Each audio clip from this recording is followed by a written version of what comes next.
Photographers are like people who ride unicycles. They know what they're doing is wrong, but they continue to do it. When other people witness them doing it, they think, oh, that's neat. Glad I don't do that. And they often fall down, embarrassingly so. Doesn't mean if 5 of them came to me for help, I'd refuse. You're scary. That's scary. All I want is the perfect camera. All I want is the perfect camera. So we have a strange episode today. We are on the Blackmagic OG with a bunch of Nikon lenses. We're going to switch it up, except right now we're on the Leica 25mm 1.4, wide open. I focused on my scooter, walked into the shot, and noticed I'm awesome. And then I gently lay my scooter down, and I could still be in focus. So we're gonna switch lenses today, and we shall see. Does Blackmagic compete in today's society? Hi Casey, your thoughts on electric variable ND filter by Sony. Would you love to see it in A7A1A FX3 lineup? Of course I would. Who wouldn't want to see that? It's magic technology that just exposes for you automatically with no downside, other than strange color science being added to even worse Sony color science, but we'll get to that.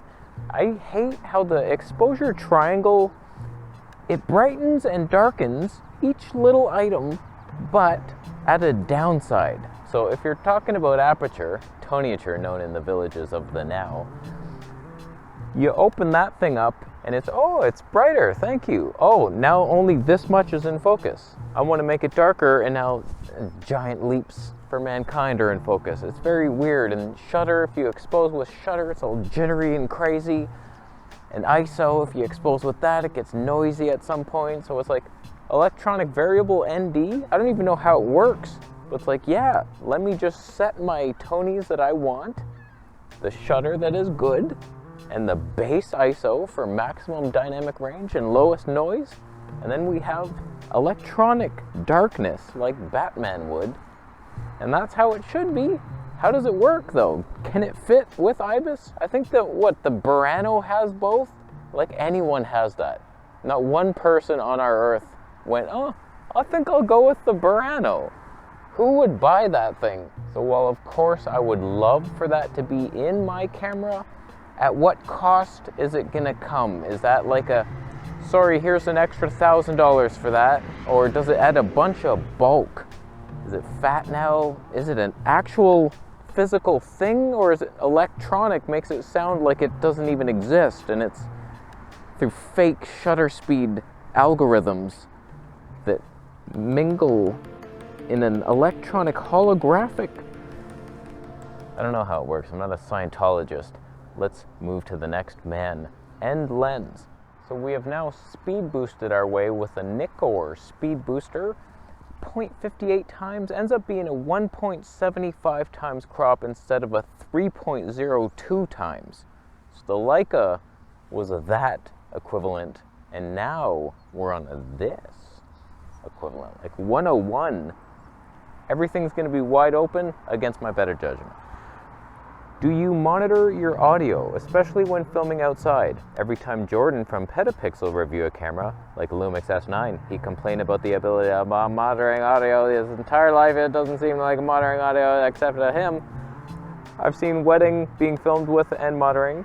So is it justified that he's complaining about audio monitoring in a camera for TikTok, social media, where people use iPhone?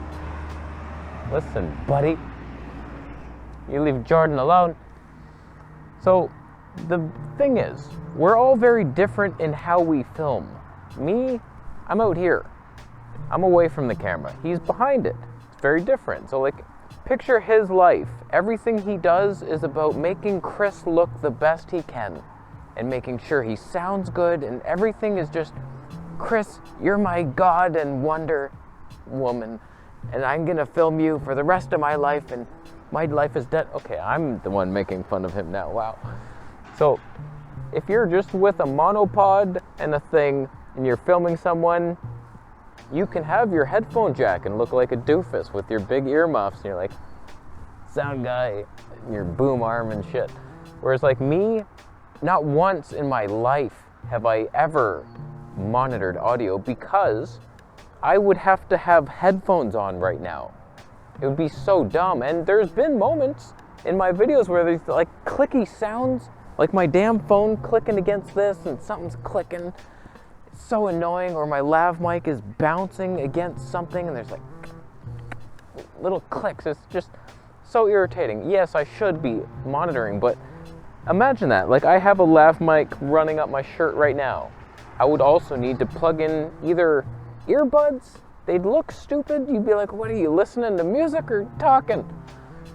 So it's like, it's the most annoying thing as a one-man show to monitor audio. So it's like the least of my concerns. If you removed the headphone jack, I would laugh at Jordan's funeral because it just doesn't matter. But like, if you're filming someone, yeah, that's what a pro would do. And then like, oh shit, our audio is ruined. You get home, you're like, oh, let's go reshoot that. Don't worry, we can drive the 7 hours to the wilderness. So it's like, I get it. But for YouTube scrubs, like, nobody is doing that. There's the odd guy who's wearing the big earmuffs and he's holding a mic in his hand for some reason. He's like, audio is his whole life.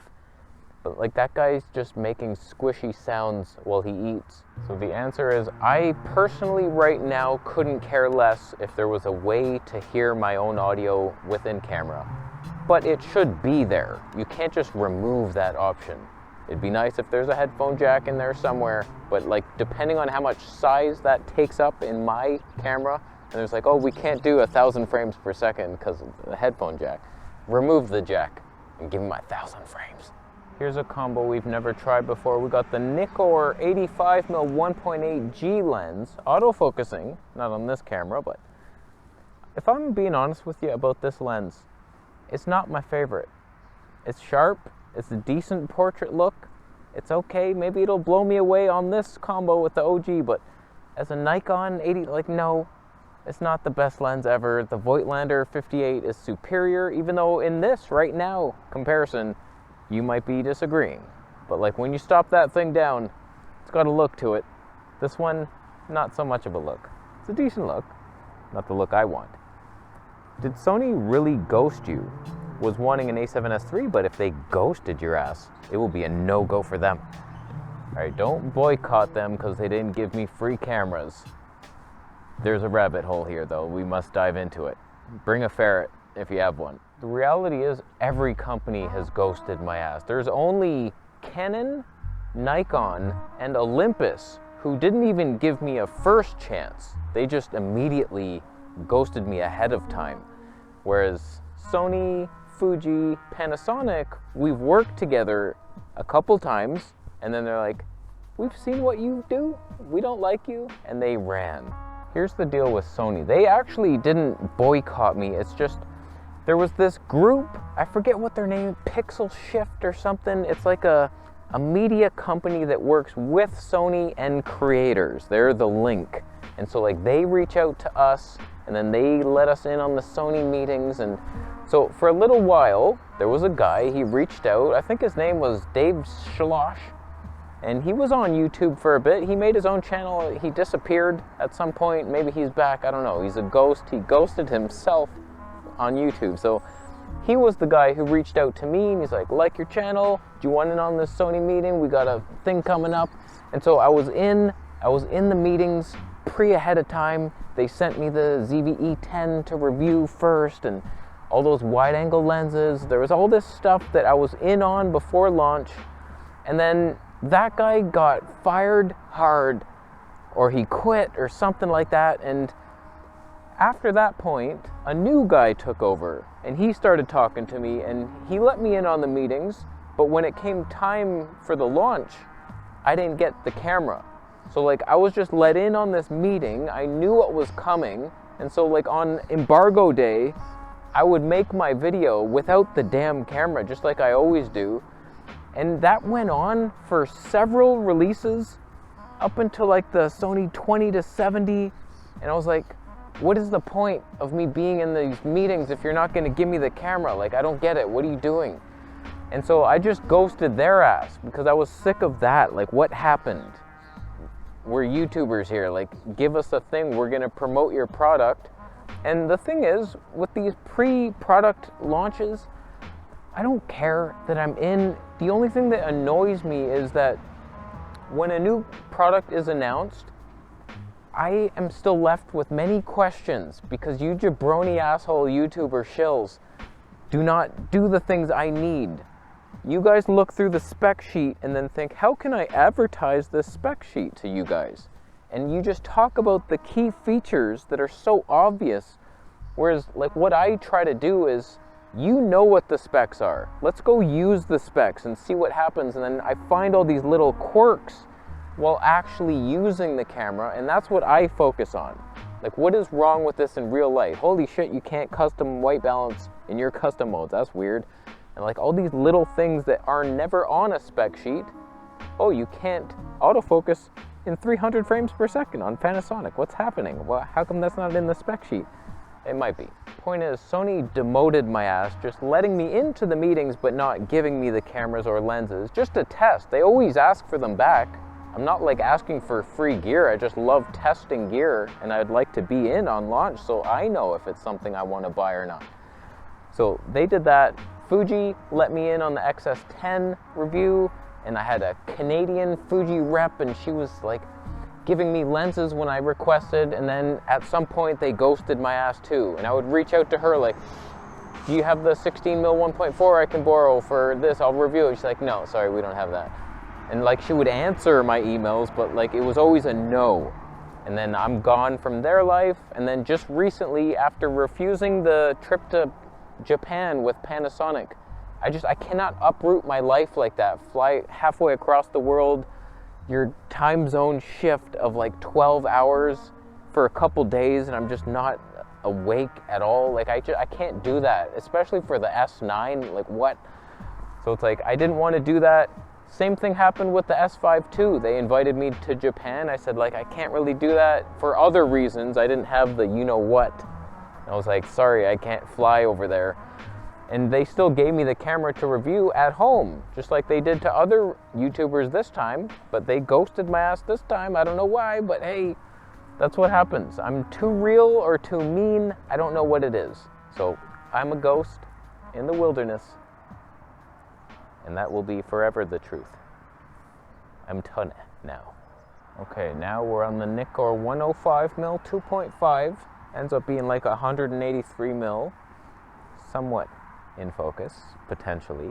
I don't know what it is about this lens that sometimes I use it and I'm completely out of focus for no apparent reason. And then other times it's sharper than anything I've ever seen. It's obviously my fault, but I don't know why it's my fault.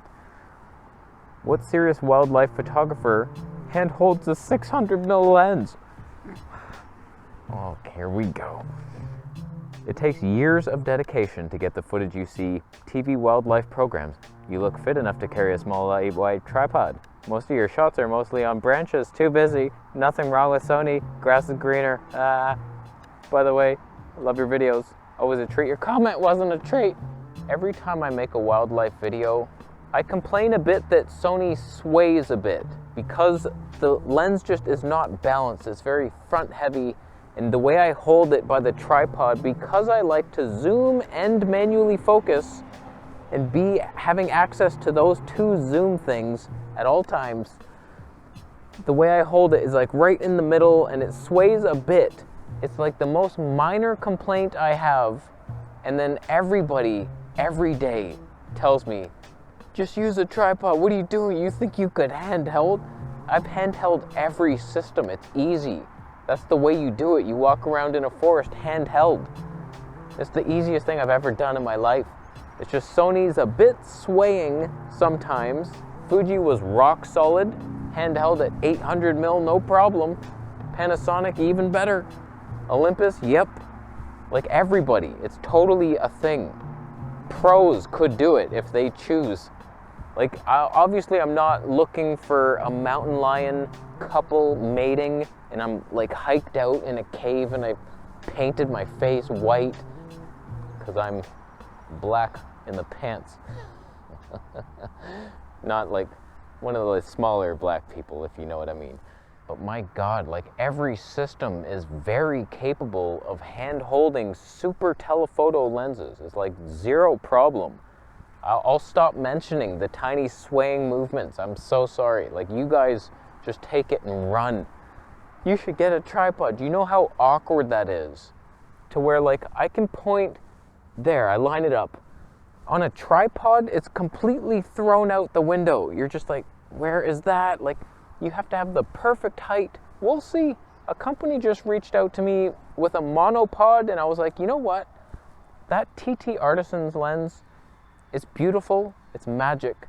I'm like, I would need a monopod for that because it has no stave. That's the only one, like, and even then, the IBIS was kind of good enough sometimes. So it's like, okay, I'll try this monopod, a really good one, quick release, all kinds of stuff. It's like, okay, video head, I'll show you if it's possible. But having all that stuff just makes it so much harder. Whereas if you just hand hold it, which most systems can do no problem, then it's so easy. You just, there's the bird, line up, boom. This isn't National Geographic where I have to like answer to bigwigs who are like, that's not good enough. This is YouTube, and I get the shot sometimes. There's a bunch of robins around here. I could film them. That damn truck. Do you hear trucks on Geographic? This is my show. We got trucks and horns. And the condo being built in the background. You can see it. I didn't blur it out. I would never do that. Let's move on. I moved. I focused on the scooter and then carried it carefully out of the shot to not ruin it. And now we're full body, same lens, just out more. It looked in focus. I could be in focus, but I'm likely not. For some reason on this lens, it's very mysterious. It just decides, gets hazy for no reason. Would Penny G9 II with 100 to 400 do better? In your review like a year ago, it sounded like it did most things you want well. Why did you give up on that? Because the 200mm prime exists, and it was inferior to it. Here's the reality with that combo. I do not understand Panasonic and why they even go to work. The 100 to 400, that should be your telephoto wildlife lens. It's Leica. It's like, what would you not love about it? I'll tell you what I don't love. The stiff zoom ring, one, it's way too long of a throw and it's really hard to do. So just imagine you have your bird, you're at 100, there he is, and you're zooming and zooming, and there's rolling shutter, and the bird's gone by the time you're at 800 because it's shaking too much to zoom. Whereas Sony, 200 to 600, I can line it up and then I'm just like tweaking. Yeah, I can totally see them. So usability is everything. There's that. The manual focus was also really stiff and metal. Who wants a metal focus ring that hurts? Like, that's so dumb. Make it rubber. Rubber is fun. Rubber is nice. Or grooved, like Voigtlander metal, where it's like nice. And the fact that you're at 6.3 on the long end, that's 12.6 background blur ability. Every time I mention that, equivalence is the same on Micro Four Thirds. This is really a 6 point background blur, you stupid shit. We're talking about the grow up. So it's just an ugly look. That it's just, it looks amateur. Whereas when you get the Leica 200mm 2.8 prime, it's like, holy shit, you're better than full frame now. So it's like, I wish Panasonic would grow up and make another prime that's longer. A 600mm equiv, if not 700. I'm done with zooms. I like primes and I'm just waiting for the right one to fall in my lap. It's not been invented yet. It's likely going to be the Fuji 500mm for APS-C, and then boom. I'm just XS20 and that prime lens. I love it so much, being able to point, and all I'm thinking about is manually focusing, back button focus.